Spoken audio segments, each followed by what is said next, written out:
waxaan idin soo gudbi doonaa astaamooyin muhiim ah oo aan ugu talagalay dhalinyarada hadda xiriirka leh iyo sidoo kale kuwa lamaanaha ah haddii aad ku dhiban tahay inta xiriirka aad wadid sidoo kale khilaafyo badan aad la kulantid maanta xal ayaan kuu wadaa waxaadna ka daawanaysiin barta YouTube-ka ku leeyahay Socdaal 24 nagu soo biir si aad wax badan u ogaatid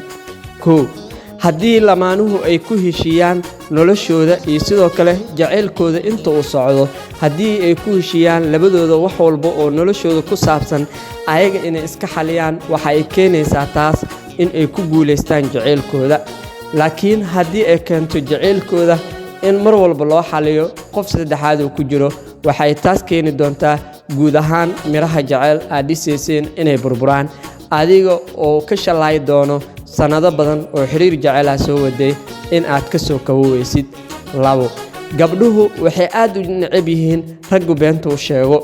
haddii gabadha aad jeceshahay mar walba runtaad u sheegtid nolosha aad ku nooshahay heer hoose xataa haddii ay tahay waa ay kugu taageeraysaa ayada oo kugu farxeyso laakiin gabdhuhu ma jeclo beenta sidoo kale waxay gabdhuhu aad u neceb yihiin in xiriir kale oo la wada ninkay jecel yihiin ama haasaawe ama qof kale oo la wado waxayna gabdhuhu mar walba aad u jecel yihiin qofta koowaad qofta labaad qofta saddexaad qofta afraad ayaga inay noqdaan haddii aad haysatid hal gacaliso oo niyadda kuu dhisto waxaad haysataa gacaliso fiican ha iska siideen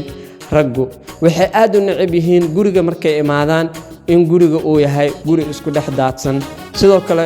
raggu waxay aad u jecel yihiin guriga markay imaadaan inay yihiin in guriga aad uu nadiif badan yahay sidoo kale gacalisidiisana aad u faraxsan tahay wuxuuna qofka marka uu shaqada ka imaado u baahan yahay madax degsi hadduusan intaas helin waxa ay keenaysaa in xaas labaad lagula guursado guriga markuu imaadane asagoo caajisan inuu imaado asagoo caajisan uu baxo waxa ay noloshu ku macaan tahay marka lamaane ama saaxiibaatiyiin hal habeen casho sharaf in la isku raaco maadaama gabadha 5 maalin guriga ay joogto maadaama ninka sidoo kalena uu shaqeeyo haddii gabadha aad jeceshahay hal maalin casho sharaf aa u wadid waxa ay keenaysaa in ragga oo idil ay ka jeclaato haddii asturnaanta mar walba aad ka sheekaysatiin oo gabadha mar walba aad ku dhiirigelisid inay noqoto gabar asturan salaada ku dadaasho quraan akhris ku dadaasho aad mar walba u sheegtidne ragoo idil adiga ayay ka soo dhaweysan doontaa haddii sidoo kale gabadhu ninka uu sheegto mar walba in waqti fiican uu guriga imaado sababtoo ah u sheekaysid ragoo idil adiga ayay ka soo dhaweysanaysaa maxaa yeelay sababtoo ah gabadhu guriga kaligeed markay joogto aad ayay u cidloonaysaa waxayna u baahan tahay mar walba gacaliyaheeda in uu la joogo tan kale ugu muhiimsan waxay tahay mar walba gabdhuhu waxay aad u jecel yihiin shukulaatooyinka ice creamka ayay jecel yihiin gabadha aad jeceshahay mar walba isku day waxyaabaha macmacaankiina u keentid si jaceylkiina uu sii waaro